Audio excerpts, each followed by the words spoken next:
business using Klaviyo, and if you don't know what Klaviyo is or what Klaviyo does, we basically have, so Klaviyo is a unified data automation platform that allows businesses to create personalized experiences using SMS, email, reviews, mobile push, that actually uses real-time data and AI-driven insights.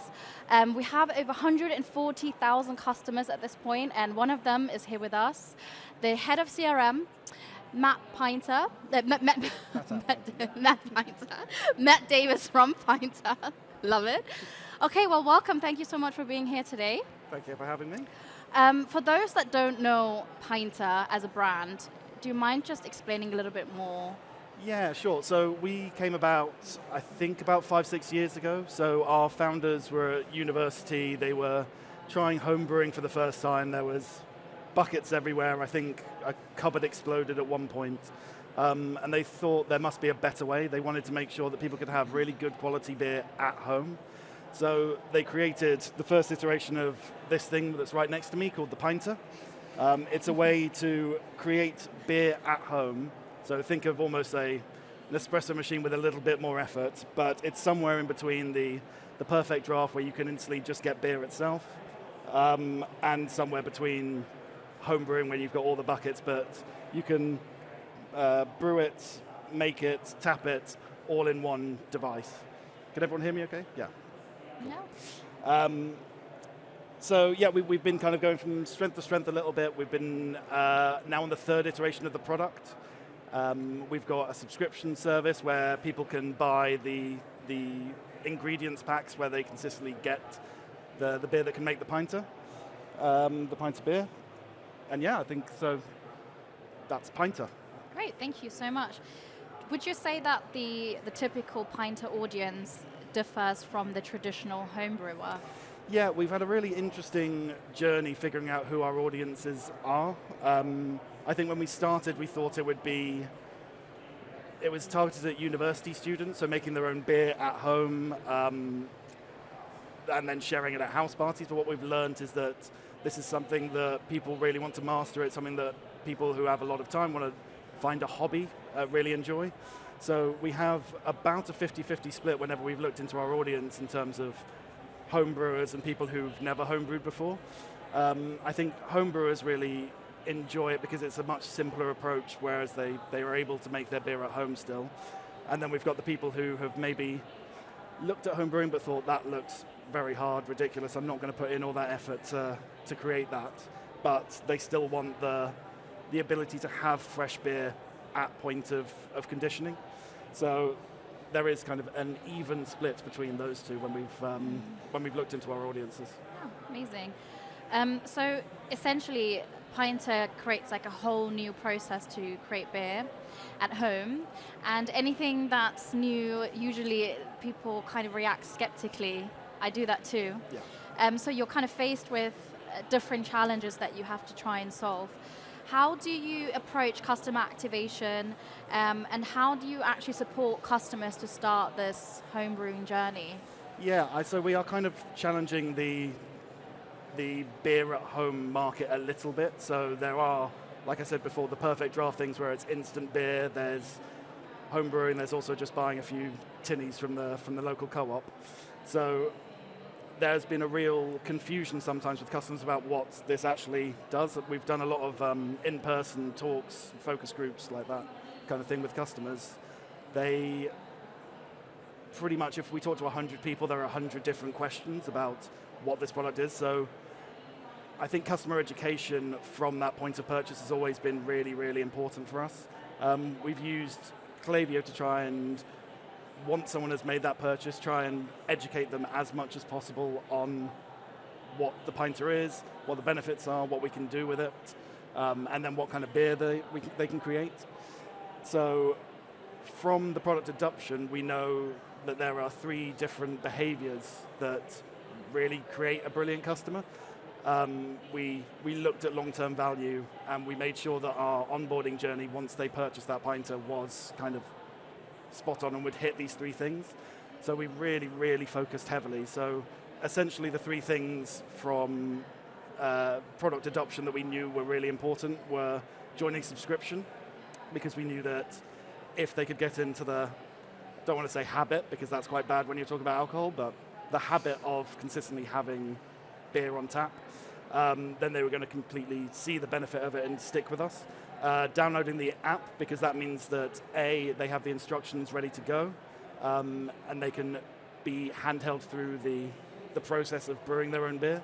And we'd also be able to collect the data on them brewing that beer so that we can help them and handhold them as they go along the journey.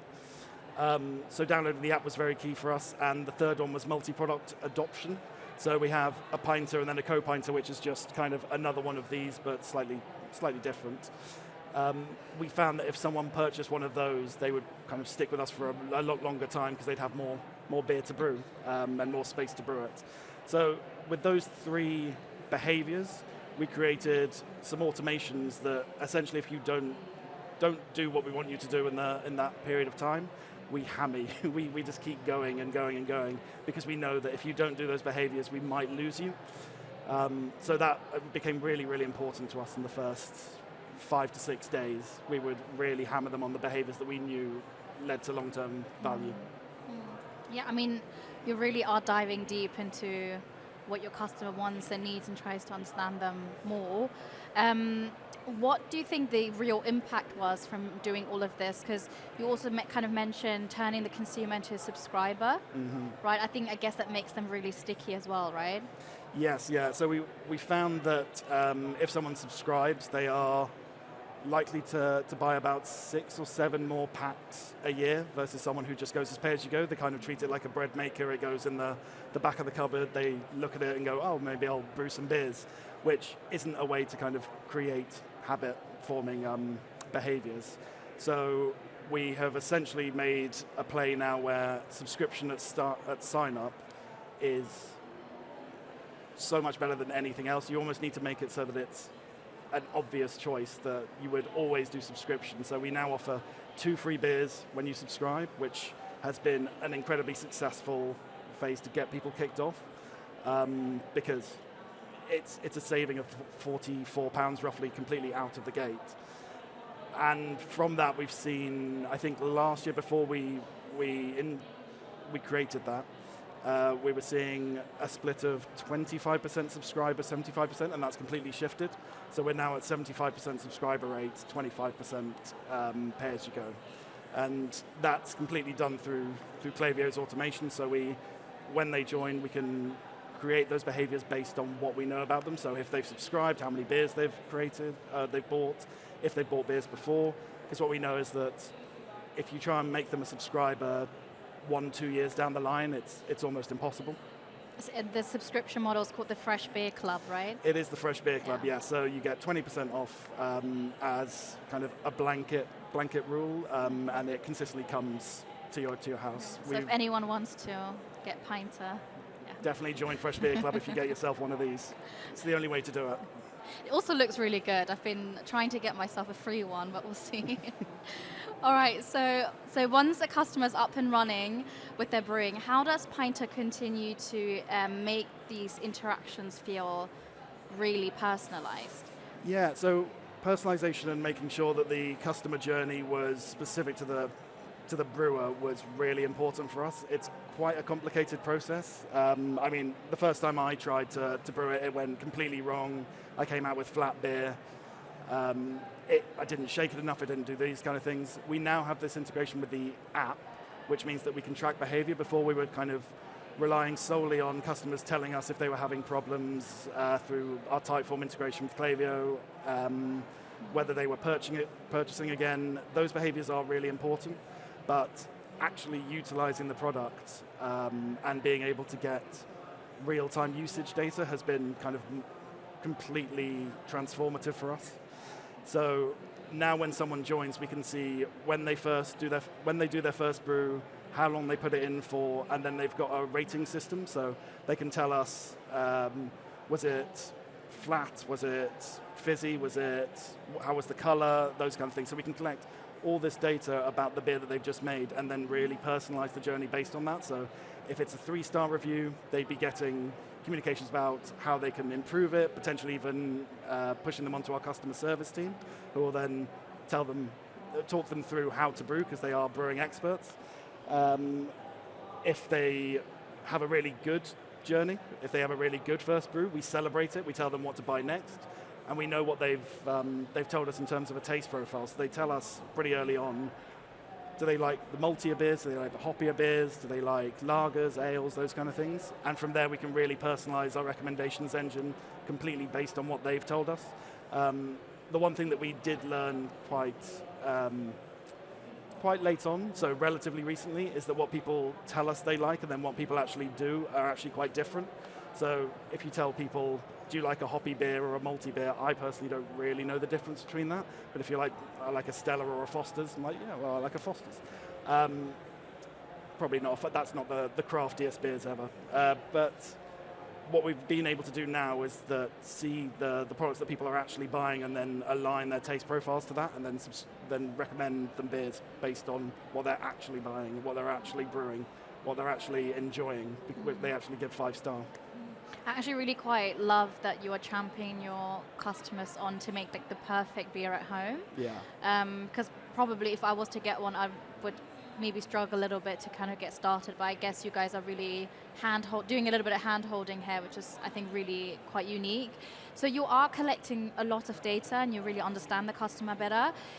Are there any data points that you're not yet collecting that you feel like you want to, that you could benefit from just in the future? I think how people are enjoying the Pinter is something that we've done anecdotal research in. We do focus groups. We understand to an extent if they're just having it once a week at home, whether they're drinking at the weekends and enjoying it in that way, or whether they're doing it by themselves or with friends. So I have a Pinter. My dad is actually the reason I joined Pinter, because he's one of our best customers. He will have a beer with dinner every single day, so we'll get through the 10 pints throughout the week. I will drink predominantly at the weekend with other people. So trying to understand that data point of, are people drinking socially? Are they trying to bring their friends in and enjoy the Pinter with them? Is there an opportunity for advocacy there? Can we bring other people in and then they're sharing different beers, they're bringing Pinters to the party? I think that's a data point that we are still maybe lacking. We're in the infancy of that. We're starting to try and bring in an advocacy approach and create ambassadors. So try and empower Pinter owners to bring their beers to their friends, show them off, and then give them what we call a golden ticket, which will give one of their friends the biggest discount that we'll ever give. But they get that power of being able to give one friend something that no one else can get. They can't get it online. I mean, it does take a couple of touch points until someone's really converted, Exactly. and word of mouth can be one of them, and then they get an email or they get other, they see it maybe on Instagram or something, and then they feel like, okay, now I want to get it. Yeah. Exactly. You did manage to automate a lot of your customer communication. It's very, very extensive. I've gone into the account, I've checked it myself, and it's very, very, It's a lot, yeah. it takes a while. What would you say is your most successful flow? Yeah, I think we have about 100 flows live for some reason. I don't think that's the best thing you should do. We probably were just a bit crazy and got overexcited. But I think the things at the start of the customer journey are really, really important for us. So making sure that a customer becomes what you want them to be happens for us probably in the first month. If we don't hit you in that first month, it's going to be really hard to keep you as a customer. So onboarding has been incredibly valuable for us. So we control group tests if people go through the onboarding or not. And I think it's kind of a lifetime value of at least 8-9 times higher if you go through the onboarding. We've seen abandoned baskets. Those are incredibly important for us because it allows us to educate the customer slightly more. If they've gone through the process, they don't fully understand it, we can then educate them, then we can A/B test what kind of offer might be right for them. And also we have, because we're creating stock and sometimes things dip in, sometimes things dip out, our out of stock comms, back in stock comms have been like mind-blowing in terms of the product order rate that we get from them. So we focus really, really heavily on what offers we should give for back in stock and what kind of messaging we should be offering. Another question that I would find really interesting is, as you have so many flows, and they're so complicated. How do you actually test this and actually ensure that this is the perfect journey for us? Yeah, I mean, so we can get overexcited with testing quite often. We throw a bunch of test ideas. We tend to have kind of workshop meetings on specific flows and say, okay, let's lay down every single test we want to do on these. A lot of it is looking at what other people are doing and going, does that work? Does that not work? We don't know, because it looks cool, but it might not work for our brewer audience. We then kind of take those things, we try and prioritize them and make sure we're doing one at once so we can actually A/B test what genuinely works. It tends to be things kind of as broad as propositions, so do we offer a co-pinter here, or do we offer a pinter, or do we offer beer, or do we offer something else? Or it's as minute as that CTA is green, let's make it blue, or those kind of things. I think we tend to run the gamut. We try and do a prioritization of impact versus ease. So we try and start with the low-hanging fruit that's going to have a real high impact, that we think is going to have a high impact, and then we get down to the kind of, let's change the font on that little thing and then we'll tweak it. So it's broad-scale optimizations that then flow down into smaller optimizations that have definite impacts, especially when we start to scale up. But in the interim, it's 0.01% changes. Yeah. So Pinter continuously kind of improves and optimizes their technology. Do you want to talk us through a little bit more about Pinter 3? Yes, so this is obviously the third iteration of the product. We launched it about a year ago. So we had a very interesting launch where it was almost apologetic in a way. So we had been through a product recall in Pinter 2, which went to our entire audience, which was a fascinating time in the business. And it hadn't been quite up to snuff. We had quite a large audience that were starting to get a little bit disgruntled. We worked really hard to make sure that this was doing every single thing that we set out to say. When we came to the launch, we realized that we had lost a lot of goodwill from our customers. We'd lost a lot of confidence. So we realized that we needed the customers themselves to be the advocates and be the heart of our launch, which means that we gave a few Pinter 3s out to some of our most vocal customers. We included them completely in the marketing. And then we personalized the Pinter 3 launch specifically by your experience with Pinter 2 or Pinter 1. So how you'd interacted with us, had you had a good time, bad time, had you been involved in the recall, those kind of things were really important to us when we were talking to customers in terms of what kind of offers we gave them. We made sure that the Pinter 3 was purely community-based because we knew that if we were going to go out to the wide market, we needed our community to be happy first and to be able to use some of their UGC reviews, all of those kind of things, and some of their quotes. So I think in the end, we had about 25 to 30 different personalized communications at launch, which then created different flows. So it was quite a lot of work, but it was incredibly successful. I think in the first month, a large proportion of our Pinter 2 customers transitioned over to Pinter 3, and we can see from the app the results are just night and day. So kind of 3-star reviews were becoming 4 and 5-star reviews, like the beers just... That's good, that's amazing. Do you know how long it took for this transition?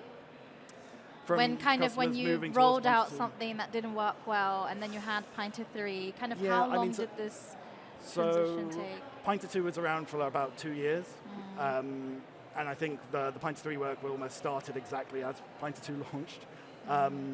But the transition from sentiment perspective, so the people complaining in our Facebook groups, commenting on all of our posts, anecdotally we could see that improved kind of month on month exponentially because people were starting to use the product again, starting to realize how easy it was, how much better the beer was, how much better the experience was, and we made sure that the CRM journey was kind of part of that. It was playing up the reviews, it was playing up how other people were seeing it, and I think that really helped because it allowed people to have the social proof around them to go, well, other people are enjoying it, maybe I should give it a try.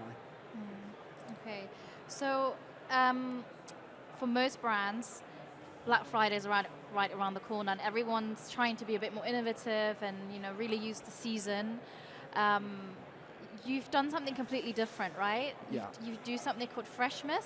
Is this how you call it? It's what we call it, yes. Do you want to tell us a little bit more about that? Yeah, this is something that I wouldn't necessarily recommend to everyone because it's a lot of work, but we had an aim to make sure that almost as many of our brewers as possible had beer ready for Christmas. What we didn't want is for them to get to the 20th and go, you know what, I'm going to start brewing. And this takes up to 2-3 weeks to actually make the beer. So we wanted people prepared. So on the 1st of December, we realized that we really needed to hammer them and say, you need to get beers ready for Christmas. And because we'd just been at the back of a Black Friday offer-led campaign, we didn't want to go so hard with offers. We knew that they were going to be important, but not the be-all, end-all. So we created what we call the 12 Days of Freshmas, which 12 Days of Christmas, because we call fresh beer Freshmas. What we essentially did was create 12 mini campaigns day on each day, which seems counterintuitive after Black Friday. So you've sent quite a lot of emails. Let's send 12 more in 12 consecutive days. But we did ask customers if they wanted to hear from us or not, and the engagement rates were completely kind of flat, and some of them even improved. So essentially with Freshmas, what it was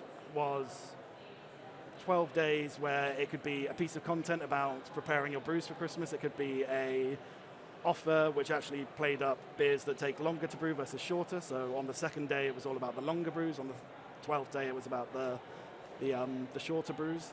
There were product launches involved. It was a way to kind of keep mystery up and keep consistently getting them to engage with us and get excited for the beer that they were going to have throughout the festive events.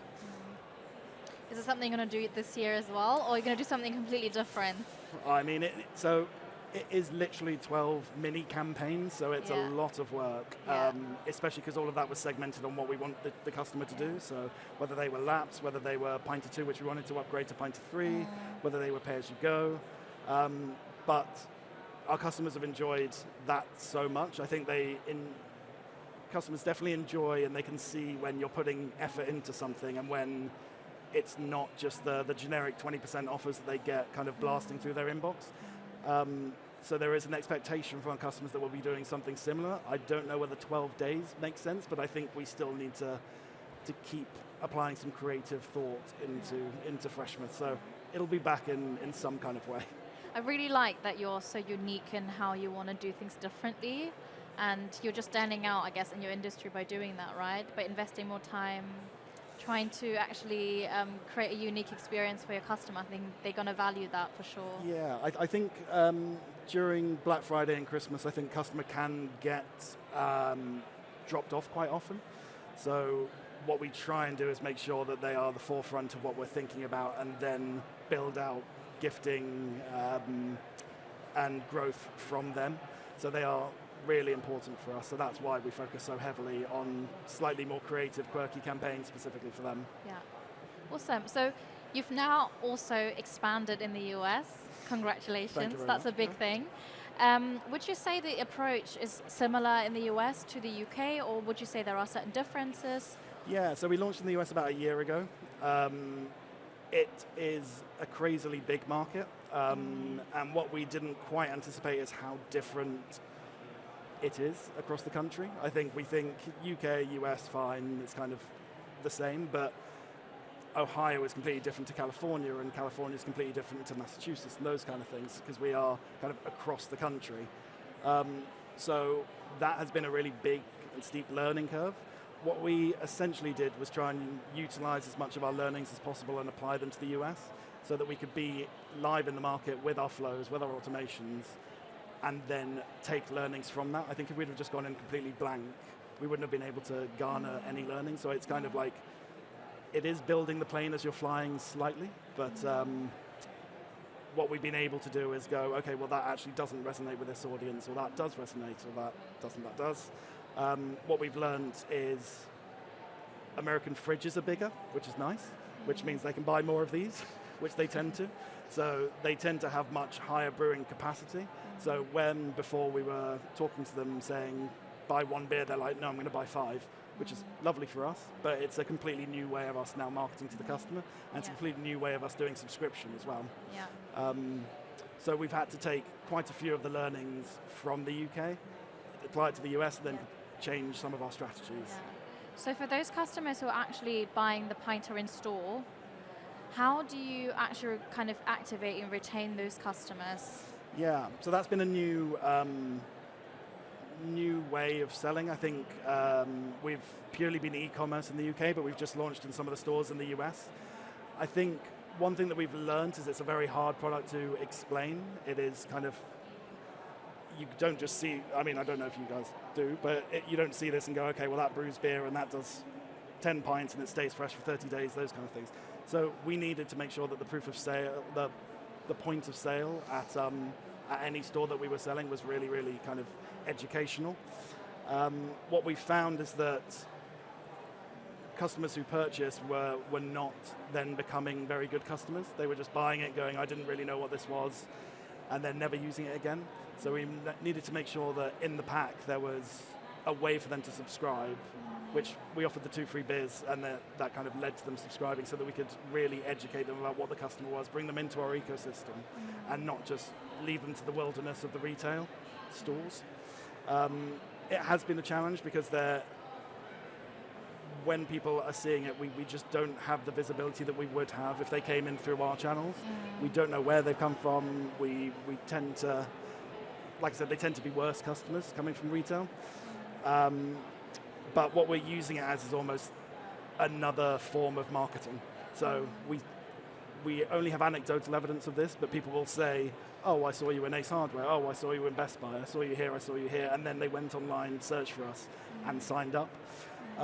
So it's been really useful for that, in that sense. I think one of the challenges we have seen in retail as well in terms of getting into retail, homebrew kits in the US have been quite flash in the pan. So what they don't want is something like a Pico brew, where you buy the product and then you get 5 brews in, and then it kind of it goes out of business, and then you've just annoyed a bunch of your customers. So we needed to essentially give them the pinters, tell them that we're here for the long run, and then really show them that it works. Yeah. And that was key.